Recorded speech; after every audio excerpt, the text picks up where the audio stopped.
میں تو ہمیشہ کہا کرتا ہوں if you are fail to plan you plan to fail. آپ اپنی مینجمنٹ کو دیکھیں، آپ اپنے طریقہ کار کو دیکھیے. تو اگر جو آپ کو وارہ نہیں کرتا، ایک طرف آپ کو سہولت بھی چاہیے، اچھی گاڑی بھی چاہیے، ٹائم پہ پہنچنا بھی چاہیے، اور دوسری طرف آپ نماز کا بھی کیلا کر رہے ہیں.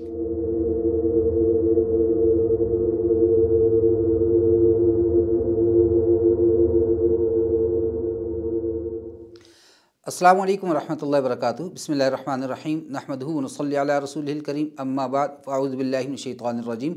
وَإِذَا ضَرَبْتُمْ فِي الْأَرْضِ فَلَيْسَ عَلَيْكُمْ جُنَاحٌ أَن تَقْصُرُوا مِنَ الصَّلَاةِ إِنْ خِفْتُمْ أَن يَفْتِنَكُمُ الَّذِينَ كَفَرُوا إِنَّ الْكَافِرِينَ كَانُوا لَكُمْ عَدُوًّا مُبِينًا. صدق اللہ العظیم. شریعت مطہرہ کے اندر سب سے اہم ترین رکن وہ نماز ہے. آج میں بچوں کو سبق پڑھاتے ہوئے کہہ رہا تھا کہ اللہ تبارک و تعالی نے انسان کو اور اس شریعت محمدی کو جو نمازیں عطا فرمائیں، وہ اگر چاہتے اللہ تو کہہ دیتے کہ فجر میں آؤ اور ایک ہی وقت 5 کی 5 نمازیں ادا کر دو، کہ دن کو اپنے کام کرتے رہو، یا شام میں آ کے ایک ہی دفعہ ساری نمازیں ادا کر دو. ایسا نہیں کیا. سارے دن میں اپنے کام کرو، لیکن درمیان میں تم اپنی حقیقت کو، اپنے دنیا میں آنے کے مقصد کو نہ بھول جاؤ. اس کے لیے اللہ تبارک و تعالیٰ نے مجھے اور آپ کو 5 وقت اپنے گھر بلایا. حی علی الصلاۃ، آؤ نماز کی طرف. حی علی الفلاح، آؤ کامیابی کی طرف. سجدہ دو، اس رب کو یاد کرو جس نے تمہیں ساری نعمتیں عطا فرمائی، جو رزق عطا فرما رہا ہے. رزق کی باغ دوڑ کرو اور رزاق کو کہیں بھول نہ جاؤ. تو اللہ تبارک و تعالیٰ نے، تاکہ ہم اپنے مقصد اصلی سے بھٹک نہ جائیں، اور ایک جو ہمارے اوپر مومنٹم طاری ہوتا ہے، اور اس کو توڑنے کے لیے اللہ نے درمیان میں ایک بریک ٹائم اور ہمیں اپنی طرف متوجہ کرنے کے لیے نماز عطا فرما دی. نماز اہم ترین رکن ہے. نبی کریم صلی اللہ تعالیٰ علیہ وسلم کے زمانے میں صحابہ کرام رضی اللہ عنہم اجمعین فرمایا کرتے تھے کہ ایسا شخص جس کا نفاق کھلم کھلا ہو، وہ تو پھر بھی جماعت کی نماز سے رہ جاتا تھا، ورنہ عام آدمی کی، ایک عام منافق کی بھی یہ ہمت اور جرأت نہیں ہوتی تھی بغیر جماعت کے نماز ادا کرے. تو نماز ترک کرنا تو چھوڑیے، بغیر جماعت کے بھی ادا نہیں کیا کرتے تھے. اب آ جاتے ہیں جو آج کا موضوع ہے کہ فیصل موورز والوں کمپنی ہے، پاکستان کے اندر ہیں، ایک اسلامی ریاست کے اندر ہیں، اور ان کی پالیسی کے اندر کیا چیز ہے کہ جناب نماز کے لیے گاڑی نہیں روکی جائے گی. تو سفر میں اللہ تبارک و تعالیٰ نے کیا کیا رخصتیں عطا فرمائی ہیں، اس کی طرف آ جاتے ہیں. اس سے بھی پہلے جو ساری باتوں کا خلاصہ ہے اس کو سمجھ لیجئے. وہ یہ ہے کہ جہاں پر اللہ تبارک و تعالیٰ نے رخصت دی ہے، وہاں رخصت پر عمل کرنا دین ہے. ہمارے بڑے بھائی صاحب، اللہ تبارک و تعالیٰ ان کو جنت الفردوس میں اعلیٰ مقام نصیب فرمائے، وہ اور میں سفر میں اکٹھے ہوتے تو ہمارے گھر سے قریب جو ایک مسجد آیا کرتی تھی راستے میں، تو عموماً وہاں گاڑی کھڑی کر دیتے اور کہتے تھے صبر کرو بھائی، نماز پڑھ لیتے ہیں، پیکج کی نماز ہے. تو اللہ نے جہاں پیکجز دیے ہیں، ان پیکجز سے نفع اٹھانا اصل دین ہے، سنت ہے، شریعت ہے. پہلی بات، سفر کس کو کہتے ہیں؟ جب کوئی شخص اپنے گھر سے کسی منزل کی طرف جا رہا ہو اور اس کے گھر سے اور اس منزل کے درمیانی فاصلہ 48 مائلز، اس راؤنڈ اباؤٹ، یہ تقریباً 86 سے 92 کلومیٹر کے درمیان جتنا بھی ہے، لیکن ہم منیمم اگر رکھ لیں تو 86 کلومیٹر اس کا جانے کا ارادہ ہے کہ میری جو منزل جہاں پہ میں جانا چاہتا ہوں وہ 86 کلومیٹر اس کے گھر سے، اس کے مقام اصلی سے، وطن اصلی سے دور ہو، اور جہاں پہ وہ جا رہا ہے. دوسری بات جو اہم ترین، کہ وہاں پر اس کا 15 دن سے زیادہ یا 15 دن کے قیام کا ارادہ نہ ہو، 1 ہفتے کا ہے، 10 دن کا ہے، 3 دن کا ہے، رہنے کا قیام کا ارادہ ہو. ایسے شخص کو شریعت مسافر کہتی ہے. اب مسافر کو اللہ تبارک و تعالیٰ نے کیا رخصت دی ہے؟ ادھار کے لین دین کی ہم بات کر لیں. اللہ تبارک و تعالیٰ فرماتے وَإِن كُنتُمْ عَلَىٰ سَفَرٍ وَلَمْ تَجِدُوا كَاتِبًا فَرِهَانٌ مَّقْبُوضَةٌ. قرآن کی سب سے لمبی آیت ادھار کے موضوع پر ہے، اور اللہ نے اس میں حکم دیا فَاكْتُبُوهُ، جب کوئی ادھار لین دین کرو اس کو لکھ لو. لیکن تم سفر میں ہو، وَلَمْ تَجِدُوا كَاتِبًا، اور تم کسی کاتب کو نہیں پا رہے، لکھنے والے کو نہیں پا رہے، تو پھر اللہ نے اس سے رخصت دے دی اور کہا گارنٹی میں کوئی چیز لے لو، جس کو فرحان کا رہن کہہ دیا، مقبوضہ، اور اس کو اپنے قبضے میں بھی لے لو. زبانی پہ اعتبار کی بات نہیں کی. روزے کی طرف آ جائیں. روزے کے اندر اللہ تبارک و تعالیٰ دے رہے ہیں کہ اگر سفر میں ہو یا اس کی طاقت نہیں رکھتے ہو، شیخ فانی ہے اور بالکل آخری عمر کے اندر ہے، صحت اجازت نہیں دے رہی، کسی ماہر اسلامی مسلمان ڈاکٹر معالج نے منع کر دیا، تو رک جاؤ. وہاں پر شریعت پر عمل کرنا دین ہے. اب سفر پہ ایک آدمی ہے، اس نے نماز پڑھنی ہے، اور اللہ تبارک و تعالیٰ نے حکم دیا وَإِذَا ضَرَبْتُمْ فِي الْأَرْضِ، کہ جب تم زمین میں چل پھر رہے ہو فلیس علیکم جناح، تم پہ کسی قسم کا کوئی گناہ نہیں، کوئی بوجھ نہیں، کوئی مذائقہ نہیں، کوئی طبیعت کے اندر خلجان نہ پیدا ہو کس چیز سے، ان تقصروا من الصلاۃ، کہ تم نے نماز میں کمی کرنی ہے۔ اب نماز دراصل اللہ تبارک و تعالیٰ سے محبت اور عقیدت کا اظہار ہے، اب جتنی محبت زیادہ ہوتی ہے اتنا نماز کے اندر دل زیادہ لگتا ہے۔ تو اب ایک شخص نماز کا عادی ہے، نماز کے بغیر رہنے نہیں ہوتا، لیکن دوسری طرف ہم نے کیا دیکھنا ہے کہ اللہ نے ہمیں رخصتیں کیا عطا فرمائی ہیں۔ سفر کے اندر نماز میں دو طرح کی رخصتیں ہیں، ایک تو قصر کرنا، یعنی کہ 4 فرض والی کو ہم نے 2 فرض پڑھنی ہے، ظہر، عصر، عشاء، ان 3 نمازوں میں فرض ہم نے 2 پڑھنے ہیں۔ وطر واجب وہ اپنی جگہ الگ سے ایک نماز ہے، وہ نماز بھی ادا کرنی ہے، اور اس کے علاوہ باقی سنن رہ گئے۔ تو اب سنن کی طرف آتے ہیں۔ سنن میں 2 چیزیں ہیں، ایک ہے حالت قرار اور ایک ہے حالت فرار۔ حالت قرار کیا ہے؟ مثال کے طور پر آپ کے پاس اپنی گاڑی ہے اور آپ اپنی ڈیسٹینیشن پہ پہنچ چکے ہیں، منزل پہ پہنچ چکے ہیں، اور منزل پہ پہنچنے کے بعد اب وہاں پر آپ پرسکون ٹھہرے ہوئے ہیں، تو آپ نماز سنت بھی ادا کیجئے، نوافل بھی ادا کیجئے اگر وقت آپ کو اجازت دیتا ہے۔ اور ایک یہ ہے کہ آپ حالت فرار کے اندر ہیں، ایک پبلک ٹرانسپورٹ کے اندر ہیں آپ، اور آپ کے ساتھ دیگر مسافر بھی بیٹھے ہوئے ہیں، اور اس حالت میں پھر حکم یہ ہے کہ آپ سنتوں کو چھوڑ دیجئے۔ اور بعض مشائخ کا تو یہ طریقہ کار ہے کہ وہ نوافل میں بہت زیادہ رخصتیں اللہ نے عطا فرمائی ہیں، وہ تو چلتی گاڑی میں جس رخ پر بھی ہو بیٹھے بیٹھے نیت کر کے اپنی نماز کو ادا کر دیتے ہیں۔ نوافل کی بات کر رہا ہوں۔ تو جناب پہلی رخصت یہ ہے کہ آپ نے نماز میں کمی کرنی ہے، اور دوسری قسم کی رخصت جمع بین الصلاتین، 2 نمازوں کو ایک وقت میں اکٹھا کرنا۔ اب اس میں خاص طور پہ ہمارے بر صغیر پاک و ہند میں بہت زیادہ سختی کی جاتی ہے۔ ہمارے ایک پڑوسی ہیں، ریٹائرڈ ایئر فورس سے ہیں، تو وہ قصہ سنایا کرتے ہیں کہ ہم طائف میں ہوا کرتے تھے ایئر بیس میں، تو وہاں پر امام صاحب کبھی کبھی جب کچھ بادل ہوائیں ٹھنڈی آتی تو یوں بیٹھ جا کے ہلکا سا یوں دیکھتے، پھر یوں دیکھتے، کہیں دائیں بائیں کہیں چڑیا کے پر کے برابر بادل نظر آتا تو وہ جمع بین الصلاتین کر دیا کرتے تھے۔ تو جناب آپ صلی اللہ تعالیٰ علیہ وسلم سے بالکل صحیح حدیث میں ہے کہ نہ کوئی بارش تھی، نہ کوئی اور طوفان تھا، کچھ بھی نہیں تھا، پھر بھی 2 نمازیں اکٹھی کی۔ ایسا بھی ہو جاتا ہے کہ آپ کسی کام کے لیے نکلتے ہیں اور وہ کام ایسا ہے کہ آپ کو معلوم ہے کہ ہو سکتا ہے، ظن غالب ہے کہ میری نماز کا وقت فوت نہ ہو جائے، تو پھر بھی آپ 2 نمازیں اکٹھی پڑھ سکتے ہیں۔ اب 2 نمازیں اکٹھی پڑھنے کے اندر پھر 2 صورتیں ہیں۔ ایک یہ کہ آپ اس طرح اکٹھی پڑھیں، ظہر کا انتہائی وقت احناف کے نزدیک جب سایہ مثلین کے برابر پہنچ جاتا ہے، سایہ اصلی سے 2 مثل بڑا ہو جاتا ہے، تو یہاں پر آ کے عصر کا وقت شروع ہو جاتا ہے۔ تو آپ نے پہلی نماز، ہم ٹائم کے اعتبار سے بات کریں، ڈیجیٹل واچ کے اعتبار سے 3:25 پہ ظہر کا نماز کا ٹائم ختم ہو رہا ہے، اور 3:26 سے عصر کی نماز کا ٹائم شروع ہو رہا ہے۔ آپ 3:10 پہ بریک دے دیں گاڑی کو، رک کے آپ، یا کوئی بھی کمپنی ہے کوئی بھی اس طرح کی پالیسی بنا سکتی ہے کہ آدھا گھنٹے کی بریک ہوگی، اب اس میں اتریں، ظہر کی نماز پڑھ لیں، اور جیسی وقت داخل ہوا عصر کی نماز پڑھ دیں۔ تو 2 نمازیں بظاہر ایک ہی وقت میں ہوئی، لیکن ایک اپنے وقت کی انتہا پر اور دوسری اپنے وقت کی ابتدا میں، تو دونوں نمازیں ادا ہوگیں بالکل ٹھیک وقت میں۔ اس میں تو کوئی اختلاف کی بات ہے ہی نہیں۔ اختلاف کی بات یہاں پر ہے کہ آپ گھر سے 12 بجے نکلے، اور آپ کو معلوم ہے کہ اس کمپنی کی پالیسی یہ ہے کہ ہم نے رکنا نہیں ہے، تو آپ بیٹھنے سے پہلے، اب 2 راستے حل بتا رہا ہوں، بیٹھنے سے پہلے آپ ظہر کی وقت داخل ہو چکے، اول وقت میں ظہر کی نماز پڑھ لیجئے، اور ساتھ ہی عصر کی نماز بھی جمع کر دیجئے۔ اس کو جمع بین الصلاتین والتقدیم، کہ اپنے وقت سے پہلے نماز پڑھنا بالکل رہ جانے سے بہتر ہے۔ دوسری صورت جو ہمارے اکابر کیا کرتے تھے، مثال کے طور پہ آپ نے یہاں سے جانا ہے راولپنڈی، آپ کے درمیان میں نمازیں آ رہی ہیں، پہلے تو آپ سفر کے لیے وقت کا دیکھ لیں، میں جانا ہے تو آپ فجر کے بعد نکلیں، انشاءاللہ ظہر سے پہلے بڑے آرام سے پہنچ جائیں گے، آپ اپنا کام بھی وہاں پہ کر سکتے ہیں۔ لیکن کسی مجبوری کی وجہ سے وقت ایسا آ گیا کہ اب درمیان میں نمازیں آ رہی ہیں، تو اس صورت میں اکابر یہ کیا کرتے تھے کہ یہاں سے لے لیا، مثال کے طور پہ پنڈی جا رہے ہیں اور جا رہے ہیں وہ جناب مانسیرا سے، تو وہ ہری پور کا ٹکٹ لیتے، ہری پور اتر گئے، نماز ادا کر دی، وہاں سے آگے پھر دیکھا جی عصر کا وقت قریب ہے، ٹیکسلے کا ٹکٹ لے لیا، ٹیکسلے میں اتر گئے، وہاں نماز ادا کر لی، وہاں سے آگے راولپنڈی کا ٹکٹ لے لیا۔ تو جناب یہ تو آگئی سفر کی رخصت ہیں کہ آپ نماز میں بھی کمی کر سکتے ہیں، 2 نمازوں کو ایک وقت میں اکٹھا بھی کر سکتے ہیں، یہ ایک صورت۔ اب دوسری طرف آ جاتے ہیں، دیکھیں ہر کمپنی کی اپنی پالیسیز ہوتی ہیں، لوگ کیا کرتے ہیں، آپ سب لوگوں کا مشاہدہ ہے، سارے ویورز کا، اور میں کہتا ہوں سارے پاکستان والوں کا یہ مشاہدہ ہے کہ جس وقت کہیں مسجد میں وقت کی پابندی ہو، مثال کے طور پہ اس نے لکھا 1 بجے جمعہ ہوگا اور ایگزیکٹ 1 بجے امام صاحب مصلی پہ کھڑے ہوتے ہوں، وہاں آپ کو سب سے زیادہ نمازی نظر آئیں گے، اور جو 1 بجے کا کہہ کر 1:30 بجے نماز پڑھا رہے ہیں تو وہاں رہے سہے جو بالکل آخری نمازی ہوتے ہیں وہ پہنچا کرتے ہیں۔ تو وہ لوگ کیا کرتے ہیں، وقت کی پابندی کر رہے ہیں، انہوں نے ایک اپنی اسٹریٹجی بنائی ہوئی ہے۔ میں نے خود فیصل موورز میں سفر کیا، ہم ملتان سے نکلے، اسلام آباد آئے، ٹھیک 6 گھنٹوں میں انہوں نے ہمیں وہاں تک پہنچایا۔ تو اب ان کی پالیسی ہے، وقت کی پابندی ان کی پالیسی ہے، اور اس درمیان میں وہ سٹے کرتے ہیں قیام و طعام کی جگہ پر، آپ وہاں پہ نماز پڑھ لیجئے نا۔ مسئلہ کس وقت بنتا ہے؟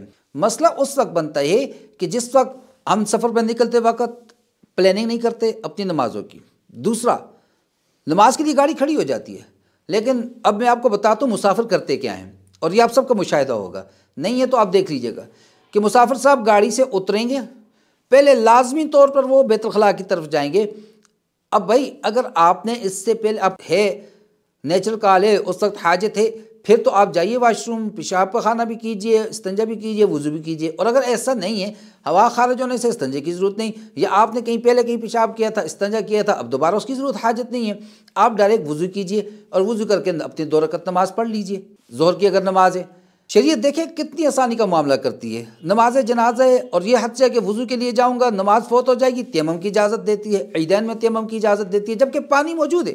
تیمم کی اپنی شرائط ہیں، لیکن وہ شرائط کے باوجود کہ پانی موجود ہے، آپ استعمال پر قادر بھی ہیں، کر بھی سکتے ہیں، لیکن آپ کے وضو کرنے میں آپ کا نماز جنازہ فوت ہو جائے گا، آپ کی عیدین کی نماز فوت ہو رہی ہے، تو آپ کو تیمم کی اجازت شریعت دے رہی ہے کہ جس کا متبادل موجود نہیں ہے ان نمازوں کے لیے شریعت اجازت دے رہی ہے۔ کیوں؟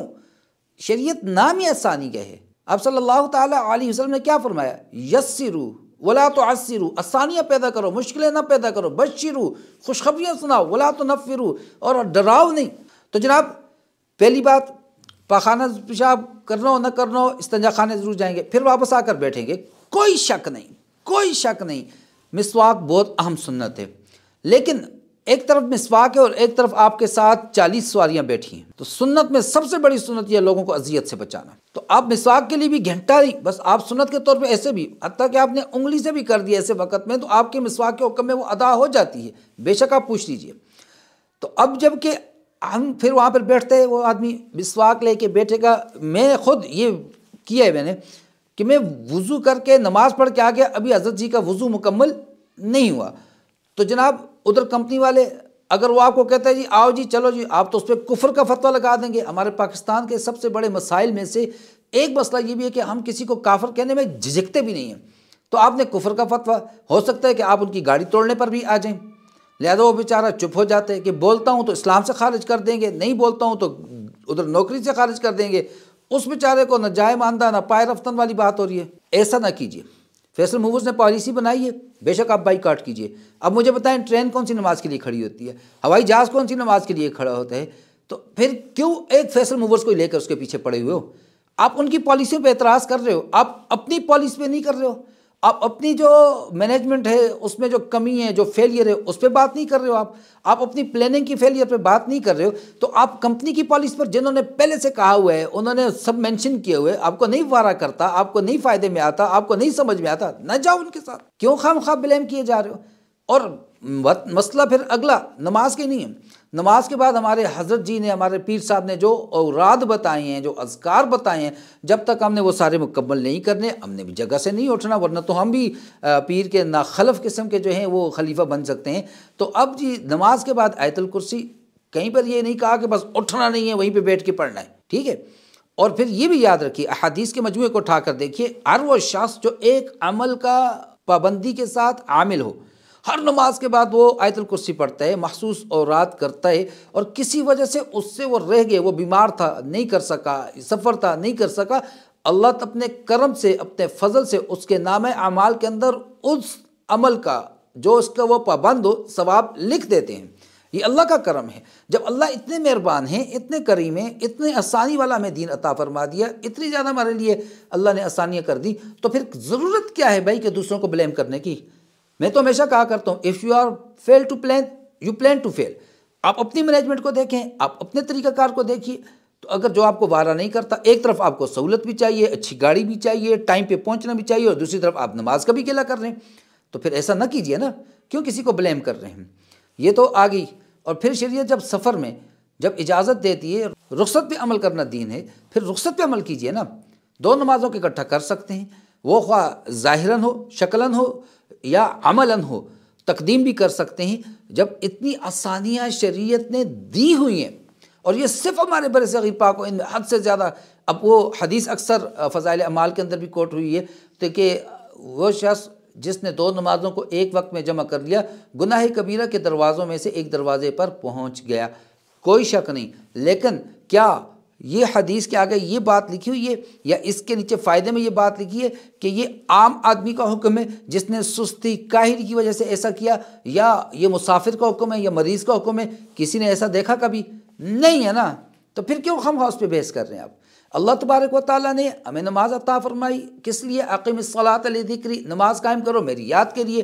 اب ہم نے اللہ کو یاد کرنا ہے، اللہ کے ساتھ اپنا رابطہ برقرار رکھنا ہے، اللہ کے ساتھ اپنے تعلق کو مضبوط کرنا ہے، نماز اس کے لیے۔ تو اب جب نماز اس کے لیے، تعلق کے لیے، اچھا یہ چیز جو آپ دیکھیں گے، میں آپ کو ایک واقعہ چھوٹا سا اور سنا دیتا ہوں کہ میں ایک کیڈٹ کالج میں پڑھایا کرتا تھا، بچے میرے پاس آ گئے کہ سر ہم کل محرم ہے، یوم عاشوراء آ رہا ہے، تو ہم روزہ رکھنا چاہتے ہیں، تو سحری اور افطاری کا انتظام ہو جائے۔ تو مجھے بڑی خوشی ہوئی کہ نوجوان ہیں ماشاءاللہ سے اور روزہ رکھ رہے ہیں یوم عاشوراء کا۔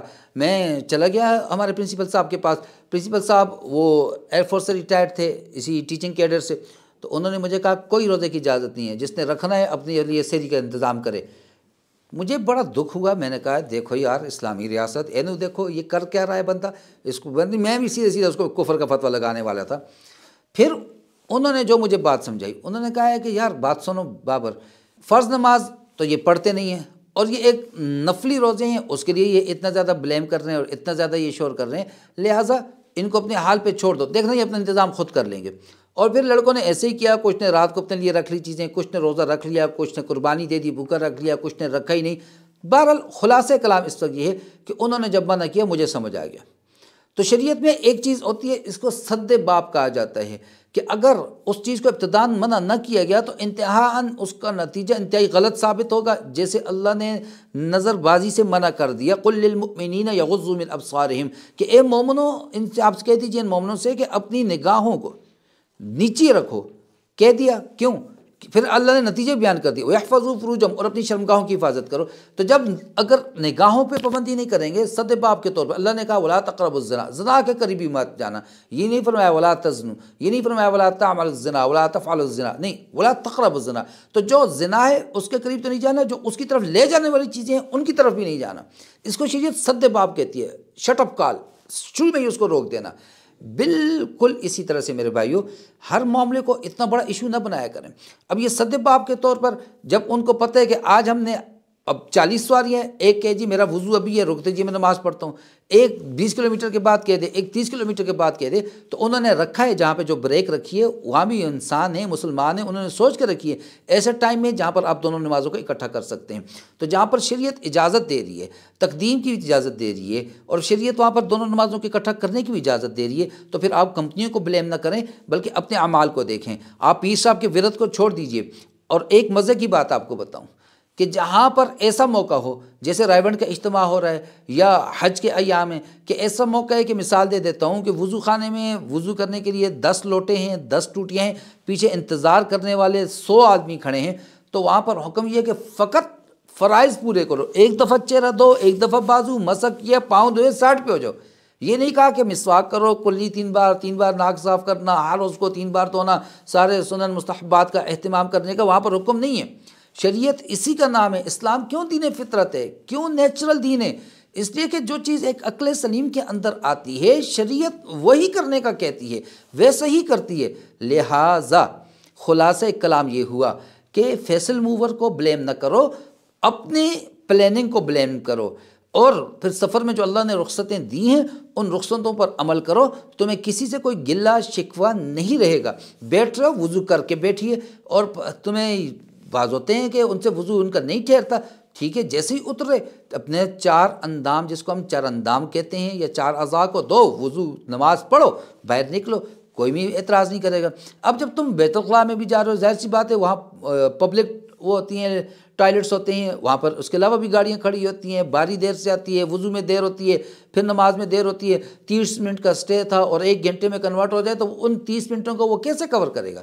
اس کی نوکری کے پیچھے کیوں پڑے ہوئے ہو؟ باقی جو جن لوگوں نے، کسی کی فوتگی تھی، کسی کی شادی تھی، کسی کی اپائنٹمنٹ تھی، کسی کا کوئی کیس چل رہا تھا، جنہوں نے اپنے وہاں پہنچنا تھا، کسی نے انٹرویو پر، کسی نے ٹیسٹ میں، ان 40 کو کیوں اذیت کے اندر ڈال رہے ہو؟ ان 50 کو کیوں اذیت کے اندر ڈال رہے ہو؟